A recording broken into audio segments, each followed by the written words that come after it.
Hello and welcome everyone back to another episode of Not Fighting. I'm Tyler Bishop, and I don't know. Do we need to introduce ourselves? I mean, I feel like we should, just for if somebody just jumping in on this. Tyler Bishop. Yeah, Jena Bishop. If this is your first episode with us, or don't know who we are, and just like happened upon this for some weird reason. In episode 11, you were like 11. That seems like a good place to start. That's where we should start. They probably hit their stride at 11. It's probably true. I don't know. No, we're not going to hit it for a while, guys. So just bear with us. We're gonna have to have a lot of stinkers first. But yeah, no, I think, one of the things we've really enjoyed is just the feedback from people about the podcast. One of the things we'd like to do is get more participation from folks. Yeah, 100%. One of the things that's fun about jiu-jitsu is we've both, I would say jiu-jitsu leads you to having lots of like really interesting stories. Yeah. There's just, I don't know, just in the academy or tournaments or I don't know, just whatever, you just meet a lot of really interesting people. Sorry, excuse me. And that like really exposes you to some really fun stories. And one of the things we'd like to do is try to get some of you to share your interesting jiu-jitsu stories with us. So at Jena Bishop BJJ on Instagram, at Tyler Bishop BJJ on Instagram. So you can DM us any of your interesting stories, or we have a text and voicemail line that's on the website, not-fighting.com. And you can either text in a story, you can leave a voicemail, we'll play it on air. You can say it's anonymous, you can leave your name, we'll respect those things. But we want to have a stories episode coming up. We want to make it a regular thing, so we'd love to get your stories on the show. Or you can email us at bishopbjj@gmail.com. And that's another way. God, we're going to get subscribed to some weird stuff now. That's what people do, Jenna. Oh. That's not that's not my spam email. That's the one we use for stuff. Sorry. We can cut that out. You'll forget. No, but, today's episode, one of the things that, you'd brought it up earlier, and we tried to figure out the best way to bring it in. And, I think it's better just to maybe start with the premise that you had kind of originally proposed. I guess, I don't know. I don't want this to sound like, I don't know. Well, we just want to talk about like what getting a black belt means. The premise of the episode, we were talking a lot about like, what does a black belt mean? Yes.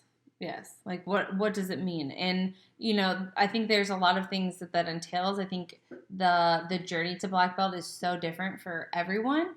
And I think if you're not a black belt and you're striving for that goal, that my main message to you would just be enjoy the journey. Like, don't wish away like every belt. Like, don't be like, I can't wait till just dreaming about this, because at the end of the day, like, it's cool, like, getting your black belt, and it's a huge accomplishment. It's only the beginning. It's only the beginning. It's so funny because it's such a true cliche. I know, it's the most true cliche, and I hate it because you hear it all the time. Yeah. And it's like you'd love to be able to be like, oh, blah, blah, blah. But it's true. It's like you feel like that's the time you actually get to start practicing jiu-jitsu. But, I think this pops up at a time where we're going through the coronavirus pandemic. I think it's, like safe to say that it's not going to be something that we just like pivot away from. So if you're watching this, like catching up on episodes after the fact, you're not going to be like, oh yeah, I forgot that was a thing. I think the thing that's interesting is like you've got a lot of people, pretty much everybody probably has an opinion about something related to the pandemic. Yeah. And I think when you come into the world of black belts, it's easy to forget that a black belt just means that somebody has gained proficiency in jiu-jitsu, not necessarily anything else. Yeah, I think that's something that it kind of bothers me, because I think there's this weird, I don't know, like people get kind of like a God complex a little bit when they get their black belts. Like it's like the end all be all. And, just because you have a black belt doesn't give you like expertise in any other area other than jiu-jitsu. And that I think is something that people need to understand. And I've seen it happen so many times that where people get this sense of entitlement because they're a black belt. And it's like, oh, like I should get all of the services that I need for free, and everything should be, discounted to me or given to me because I'm a black belt in jiu-jitsu. And it's like, well, guess what? Like the people that are providing those services, they don't care, just because you think that you should get like all of your, I don't know. I'm trying to think of car washes. Yeah, like you should, and I guess that's like even a further thing. It's like, using your students, for free, like stuff. Like maybe you have students that are, car washers. Car washers, or I'm just saying we're gonna carry this example all the way through the episode. It's like, your students have like a skill and like that's their job, and it's like maybe they're professional outside, whatever the profession is outside of jiu-jitsu. It's like I see that happen where it's like, oh, I need somebody to, do my plumbing or my electricity or whatever. I need to have this job that I need done. And then I see like black belts will be like, oh, you should come do that for me for free because I'm your professor. And it's like, no, like they're trying to earn a living the same way. Like, would you, I think there's like, there's definitely a balance there, because I would say one of the best things about jiu-jitsu is that so many people that are like, there's almost nothing that I would need in life in terms of like to be provided by something like where it's a service, where I don't know somebody in jiu-jitsu that can do that, right? Or connect you to somebody, right? But I think my point is not that like you're not like doing favors for each other and like do it. It's like the expectation or the abuse of power or the abuse of that, where it's like we can do a trade-off. That's different, right? That happens all the time, and I think that's great. That's a beautiful thing. But just expecting, like, your student to do this for you for free or whatever because you're a black belt, that's where I think, or you walk into just Starbucks or something and you're just like expect that, people should know who you are or treat you a certain way. No, man, nobody knows who you are. Yeah. When you step outside of the academy, like, nobody cares. Yeah, and I think that's one of the things with jiu-jitsu in general, where it's like, a black belt doesn't make you an expert in anything else, and I think that's kind of where we started this and where we wanted to kind of continue. Like, there's a lot of different ways that a black belt can abuse their power, and I think one of the things that you and I always talk about with the podcast is just like, how do we make sure that we want to always make it fun, and I think that one of the things about the thing that comes with having a black belt is it means a proficiency in jiu-jitsu. It doesn't mean you're an expert in everything else. Yeah. And I think it's one of those things where it's like, if you're ever frustrated because your academy owner or your professor has like a different political view than you, or they have like they believe in something weird that you're like, I'm not quite sure about, or if they say something, it's like, realize they're not like an authority on everything. They're an authority on jiu-jitsu. On jiu-jitsu, yeah. So don't like read into things too much, or don't like everything that they say isn't gospel. It's funny though, because I do get that from just like students or peers, and just because I am in a place of like authority as a professor and a black belt, I get people ask me questions and I'm like, I'm not a doctor, like I don't know, like even when I was personal training, I think that people like assume that you, just because you're a trainer, it's like, yeah, I have an understanding of the body. This mole out? I got this mole, and yeah, I'm like, yeah. I mean, I can give you my information from experience, but I'm not a doctor. I'm not a professional at that. I give you my opinion. Yes, it's an opinion, that's it. I think that's what happens too, where it's like, when someone, like I mentioned this. When we moved from the Midwest to California, we had like a last class. We had tons of people show up, and we both had a chance to talk to everybody. And jiu-jitsu changed my life in a lot of ways. Like, everybody always talks about that. Stop being disgusting. Yes, but the thing is like, one of the things that I had said was like, jiu-jitsu will show you how to learn to do something. Yeah. So if you can get good at jiu-jitsu, you can get good at anything in life. Like, if you can, whatever it takes to learn to be good at jiu-jitsu, you can apply whatever you did to almost anything else. Yeah. And so there is a certain amount of wisdom that comes with that. So whenever I see somebody that's a black belt, I'm like, that's somebody that knows how to get good at something, and also probably somebody that knows how to work hard. And there are some exceptions. There's always exceptions, right? That's not the case. But yeah, I do think that, if you've achieved that belt, there are a lot of things that you can speak to, just as far as hard work, dedication, like the ability to learn, like those kinds of things. But there's a lot that you don't that doesn't come just because you get that belt doesn't mean you're like an expert in everything in life. And I think that that's like something that I see abused. But one thing that's kind of funny to me is just like, I've talked about this a lot, but it's like when you're, if you're at a tournament setting, and I always feel bad for the people who are running the mats at the events, because the black belts are the worst to deal with. They really are, because the black belts are like, you're seasoned, you already know like the thing, but then you also have this like entitlement, like, it starts when I'm there, that's kind of thing. Is like, they'll start the matches when I'm there. They'll start my division when I show up. And so you see that where it's like, how many times are they like calling, black belt competitors? And it's like always the biggest names that are just like, they can wait on me. And they're calling them over the loudspeaker. And it's like, they're never anywhere where they're supposed to be. They think that I can just do whatever I want because I've achieved this level. One of my favorite black belts, and you'll know who I'm talking about, somebody I love dearly. They have a famous quote that we mention all the time. That's because we were on a seminar tour with them at one point, and we were running late. And I think we had a legitimate reason. Maybe it was like traffic or something. Who knows? Probably not legitimate. I mean, maybe we were just late. And I was like, what time does the seminar start? We're supposed to be there. And they were like, we're teaching it, so it starts when we get there.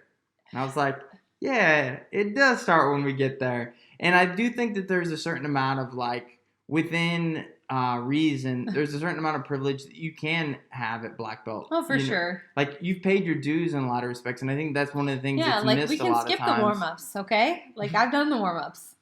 I mean, if it's comp class, I'm doing the warm-ups. But if it's not a comp class, we'll see what happens.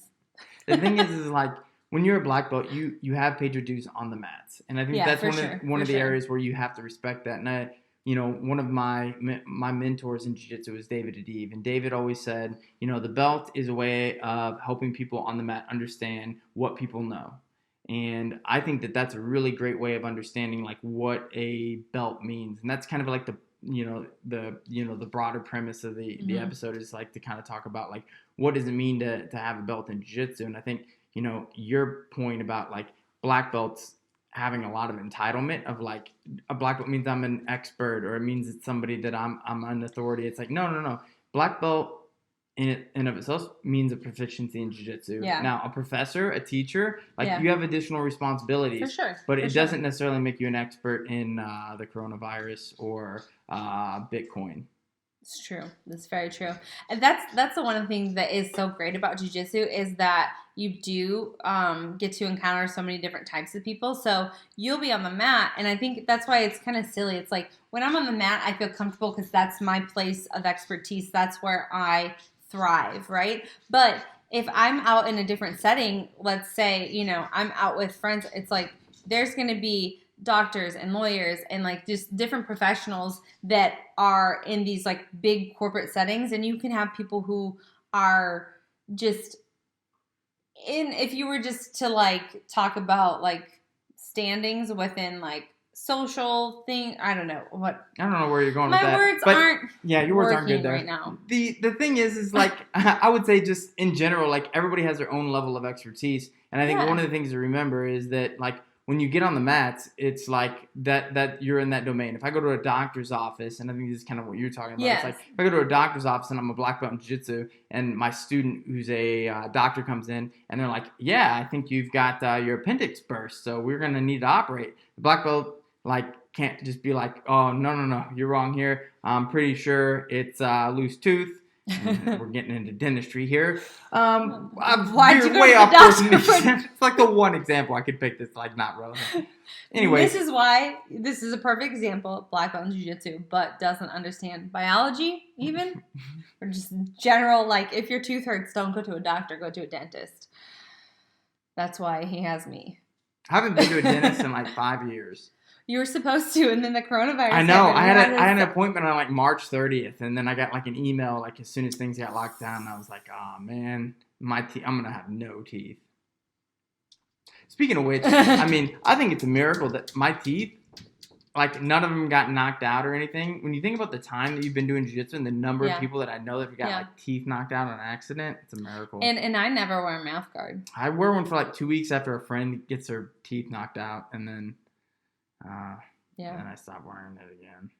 I don't know. I just I bit my tongue really hard the first time I wore it, which I'm like, isn't that supposed to prevent you from that? So like, this isn't for me. And I think, like, that's the thing is there's a lot of things that you learn along the way in jiu-jitsu. It's like, I can't wear a mouthpiece, I'm gonna bite my tongue. But like, that's the point of like going through the belt system. And I think, there's a lot of talk about like, what does the belt mean? Like, oh, if you have to be, one of the things that I've learned over time, one of the most frustrating and honestly, like one of the most punishing things you can possibly do to yourself is to try to like defend the belt. Meaning like, once you get like a brown belt or a purple belt, you feel like you can't lose to anyone lower ranked than you, right? And that's not necessarily true, because maybe somebody's just like really proficient in a move, and you're maybe not like used to defending that or whatever. It's like or they're younger, they're more talented. There's just a lot of things that go into it. And it's like, if you have too much ego to where you can't, I guess, tap out to those kinds of people, or just admit like that that's a weakness, then like that's going to be a really rough time for you. And I told somebody recently, one of the best things that ever happened to me in terms of like my jiu-jitsu development was like I stopped focusing on competing. And for me personally, it was really good because I stopped worrying about when I was training, like giving up points. Because I would always think in my mind, like, I can't give up this sweep. And I would then, the next day you're like icing your shoulder, you're icing your knee, whatever it is, because you're fighting, Yeah. And the reason you're fighting is because you made it, in most cases, a technical mistake. Yeah, you're behind. There's sometimes wherever it's like it's an even and you're competing for a position. But sometimes, like you've made a mistake and now you're trying to compensate for that mistake with your abilities. And that's when you get injured. And it's once I was like, hey, you know what? That technique worked. I lacked the ability to counter that. I'm just going to accept this bottom position now and work off of it and try to like learn. Mm-hmm. That's something that I think is really important for people to take away. And that's what you should be developing through the lower belts in a lot of cases. Like, we talk about this in the previous episode, and I don't want to like rehash it, but it's like you compare you to you, like that's 100%. How the belt works. Yeah, that's exactly how it works. And but I think,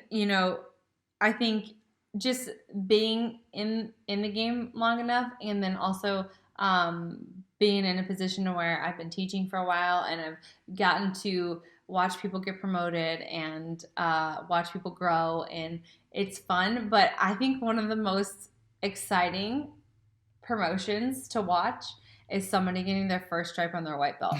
Yeah. And because it's like the happiest day of their life, because they feel like, I actually know something. Like it's like this is like this, you get this validation, and that's almost more exciting than watching somebody like achieve a black belt in a lot of ways. But not to like, I'm not trying to diminish the black belt.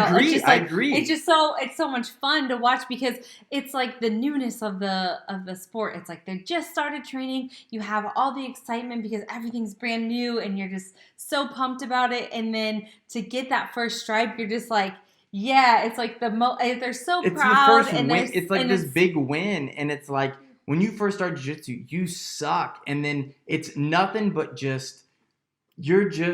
everything sucks. It's the worst. Like nothing good happens. Everybody beats you up. There's no rewards. There's nobody patting you on the back. It's like white belt, no and even stripes. if you feel like you're doing good, like then there's always going to be somebody that's going to easily come to like make you feel like there's some like D1 wrestler that starts his first day, and you're like, all right, cool, I've been training for 3 months, I'm gonna get this guy, and then that guy like mauls you and like chokes you or something. You're like, that's not even a real move. And then like you get your first stripe. You remember when Dima got his first stripe? There was a guy at our academy a long time ago. Actually lives in the same town as we do now, I think. Shout out to Dima. When he got his first stripe, I think he like did like a backflip or something. Like he was so amped. Yeah. He was so pumped. But it's like, it's so exciting to see, you know? It's like the first stripe on your belt and then people getting their blue belt, because it's like now you have color and you really belong. And I think that's it's just really exciting, you know, to watch people grow and develop. And I love to see just, I guess everybody like I said, everybody has their own journey, and just to watch people like get excited or just to see how much it means to them. Yeah. Because you kind of can get jaded like doing the promotions and being whatever, but to really watch like people's reactions and to see how much that really means to them is so awesome. And so, you know, enjoy all the things, because after you get your black belt, it's just a matter of time before like your thing. So like the promotions and stuff, they're awesome because like, man, like I've been doing jiu-jitsu for this long, or I've been a black belt for this long. It's really cool, but there's not that like excitement or anticipation or like, am I going to get it? Like, do I deserve it? That kind of thing. And you know, you don't get to go back. I'm like, I wish I could go back to like purple belt. Like it was fun. Like there was less pressure, like all that kind of stuff. But I think, you know, like the belt is such a weird thing in jiu-jitsu, because you know you have lots of people that are not black belts that are like very, very dangerous. You know, like in terms of like you mentioned earlier, people that know moves, people that are just really talented, you know, kids. We've talked about all these things in previous episodes. Freak athletes are great learners or things like that. And yeah, and especially because if you're talking about kids, especially, you know, you really can't underestimate a child that's got like a high, like a quote inside the episode. It's like, you really can't underestimate a child. I mean, for real though, it's like, you're like, oh, this kid's like 10 years old. I mean, maybe not 10. Like I can mess up the 10-year-old still, but next thing you know, you're like tapping out to a 10-year-old, and you're like, "Good move, 10-year-old. I'd let you do that. Thanks. Good. If next time you should swivel your hips more." Anyways. Yeah, but I mean, you really, you can't underestimate a child. That's all I can think of now.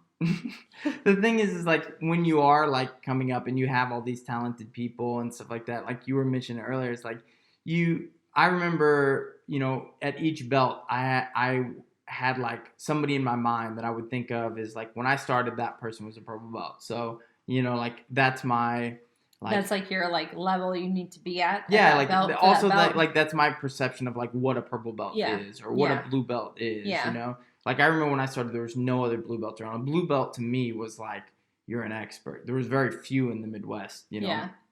Back in like 2004, 2005 or whatever. 2005? You started in 2006, I think. Yeah. So like you've got no other blue belts around. So when you get one, you're like, that's our dog. There's somebody started a car or something. Yeah, started a motorcycle or something. He went crazy. It's okay, Cash. But yeah, that's kind of me. It's like I was ready to spout off when I got a blue belt. I was like, got a blue belt. Like I was walking around, you know, like cornering guys in MMA fights. It's like, yeah, don't worry, everybody. I'd probably beat everybody here. I'm a blue belt in jiu-jitsu here in the Midwest. No big deal.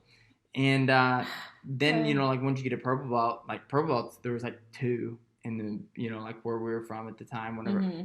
And, you know, not when I got my purple belt, when I started. And so it's like you think about those people and you're like, those people were like so transcendent. It's like crazy. What's funny is some of them are still purple belts. Yeah, it's true.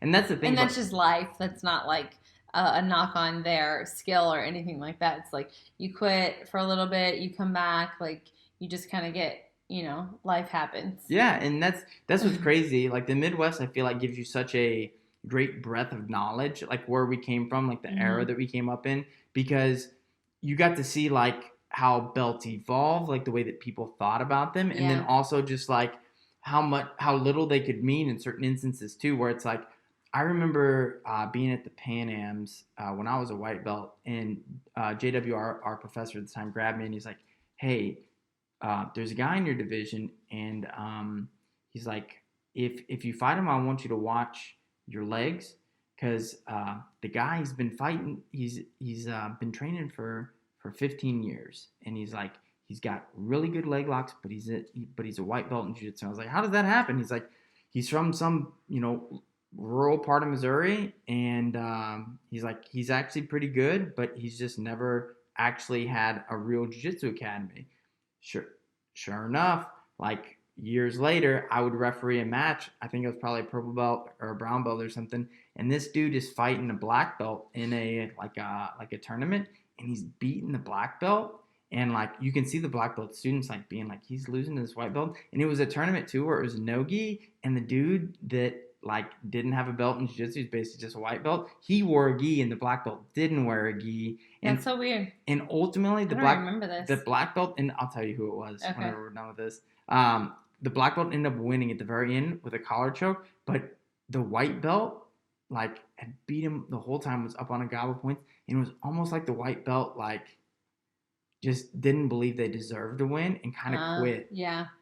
That happens though. That happens. But I mean, just talking about that, it's like, and I think everybody makes a big deal out of ADCC, like, Nikki Rodriguez, like he's like a blue belt or whatever in jiu-jitsu, and he only trains no-gi, but he's this really good wrestler and has had years of experience grappling. And just because but I think that's the thing that people need to understand about ADCC is it's not necessarily just a jiu-jitsu tournament. It's not a jiu-jitsu tournament. Yeah. It's a grappling tournament. And so just because you have a black belt in one area doesn't mean that you're proficient enough to win, or like you can't lose to somebody who doesn't have a black belt because they might be a really, really good grappler, or maybe they're very, very like they have like black belt level skills and leg locks, but under like traditional jiu-jitsu rule sets, they don't have the best. But it's like, yeah, you don't discount those people. You can't just be like, oh, this person's a blue belt and I shouldn't lose, or be mad because you did. It's like, no, like they're really, really good at that one area, and they've been having years of experience, wrestling or whatever, or any other, like, their primary I guess goal is just ADCC, so they're only fighting those rules, and those rules are very, very different than a traditional jiu-jitsu tournament. Yeah, and that's the thing is like you have to respect the fact that some people are going to be more physically talented than you. Mm-hmm. They're going to have other backgrounds and stuff like that, and that's why it is nice to have like an expert professor to be able to like take you through what it is, like the levels of jiu-jitsu as it relates to your abilities, and that's why it's like don't defend the belt, like think about like improving yourself, because story time. One of the most challenging people I've ever rolled with was a man by the name of Brad Dickhouse. Shout out to Brad Dickhouse. There's no way he's listened to this podcast. Either way, he's a good friend of my good buddy. Rocky Vircher. Shout out to Rocky. Rocky, there's like a 50% chance he's listening to this podcast. Either way, Brad Dickhouse came into a beginner's class at Grace U. Midas St. Louis. At the time, I was teaching the beginner class. Mm-hmm. I think there was maybe one other blue belt. It was like me and you were black belts, and there was like a blue belt, and I think then everybody else was like white belts. Yeah. Everybody else was white belts. Yeah. So he came in. Thank God he wore a gi. And Rocky like swings by real quick. Rocky owns the gym next door. Rocky swings in. He's like, "Hey, by the way, my buddy Brad's going to take the class." Brad wrestled in college. He's a pretty good wrestler. Brad wrestled D1 for Ohio State. Pretty sure it was Ohio State. You can probably double check that. He was a good wrestler. I'm almost 1,000% sure because I like looked him up and stuff afterwards. I was like, anyways, you'll know why in a minute. So class is over, and immediately I'm like, you know what? I better roll with this guy first. It's his first class. I'll just kind of roll around, mess with him a little bit because he wants to actually roll. So we start rolling. And immediately, I can tell that he's very athletic. And he's not much bigger than me. To say the least. He weighs more than me, but probably not much. Yeah. And so immediately he makes a mistake that all wrestlers make, and he gets put in a triangle. So I put him in a triangle. I'm like, good. We finish this guy in a triangle.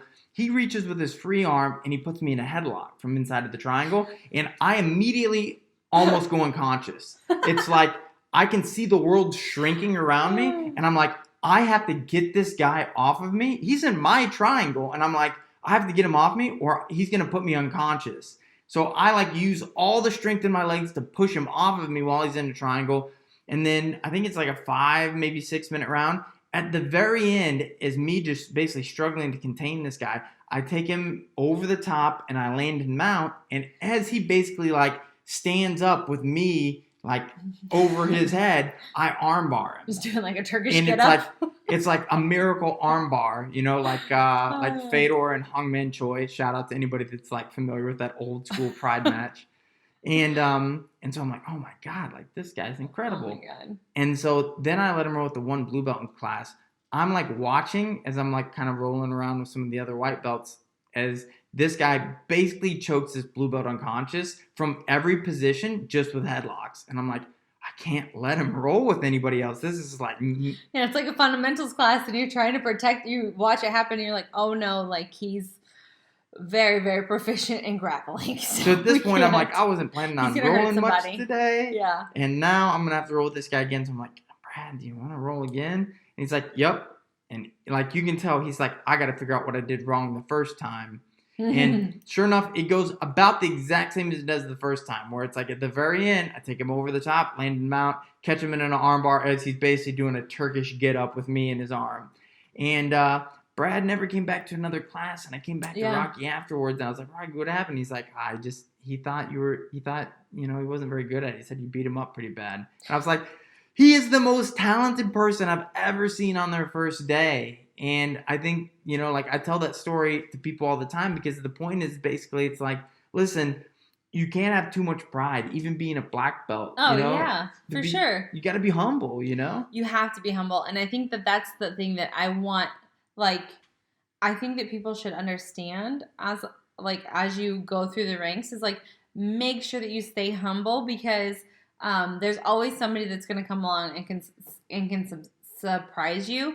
And like you said, it's just because you have this proficiency in jiu-jitsu and you know a lot doesn't mean that there's not somebody out there that can challenge you or challenge that even. And they may never respect it. You're not entitled to beating that person, No. Yeah, and that's not to say it's man, I think that's one of the great things about the belts is because there is this level of respect, right? That's what you've earned. You've earned that right to stand at the front of the class or teach the class or whatever.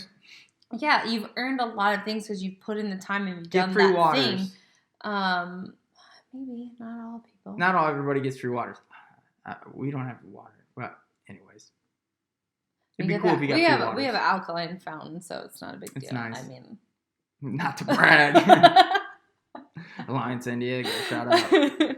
No, I mean, I just think that I think that if you're a black belt listening, it's make sure you stay humble and realize that there's a lot of people, just because somebody is a lower rank than you doesn't mean that there's not something that they can teach you or show you or that everybody has value on the mat and every level you have value. And I think that that's something that people don't understand. Yeah, and I think the point of jiu-jitsu is that what makes it great is that it's truth. It works, and that's why you practice it. That's why rolling is so much fun. Mm-hmm. It's you're proving it. And it'd be a real shame if you got all the way to black belt and you got to the point to where you were afraid of the very thing that was the core of jiu-jitsu, which is if Brad Dickhouse, man, I've talked about this guy a lot. But if he would have choked me unconscious, whenever we rolled or something like that, for me to be in denial about that and be that's not right, something went wrong. But I know I would have made a mistake. You know what I mean? Yeah. That's the thing too. And that's a big part of it too, is when you're going with somebody who's brand new or lower ranked than you, a lot of times you're very lazy and you're kind of playing with somebody and you can make a mistake and get put in a really bad position, and that's happened a lot. I think our friend Kyle Watson might have a really good story about that, so maybe we can get Kyle to come like tell us his great story. I don't know. Yeah, I would love that. I would love Kyle. I'd have to maybe remind him about the exact story, but I know exactly what you're talking about. I'm not gonna put him on blast. I don't even think I've heard Kyle's but, one, but our students have told me. Our stories episode would be great if we could get Kyle on the show to kind of tell that story. But yeah, like but you can't underestimate anyone, and I think that there's, I don't know. I forgot where I was going with that because I just got like so sidetracked. Because our dog's eating our carpet. No big deal. But yeah, I mean, I think jiu-jitsu is truth, and to deny that once you get the black belt's a real shame. And I think that's where a lot of the entitlement comes from, where it's like, I've earned this, so I belong. And I think I think that's another thing that happens too. Like you said, like the truth comes out on the mat, and it's like there's a lot of people who've been black belts for a long time. It's like, so you've got all the like wear and tear in your body, you've got the injuries, you're not as like in shape or whatever as you used to be when you were young. And it's like I see those higher level guys like expecting people to like, just there should just be so much respect that like you can't challenge me. Like, how dare you try and think that you're gonna beat me, And it's like they have that kind of ego, which is like, no, like for me, like you should welcome that. You should want to see the new people coming up, giving you a challenge. Like that's only gonna make you better. So if you just have this thing, it's like, well, I've achieved, and now like everybody should respect me. Like you're not gonna beat me. You should just know that, and so don't even try. Like that's a weird like ego thing to have as well.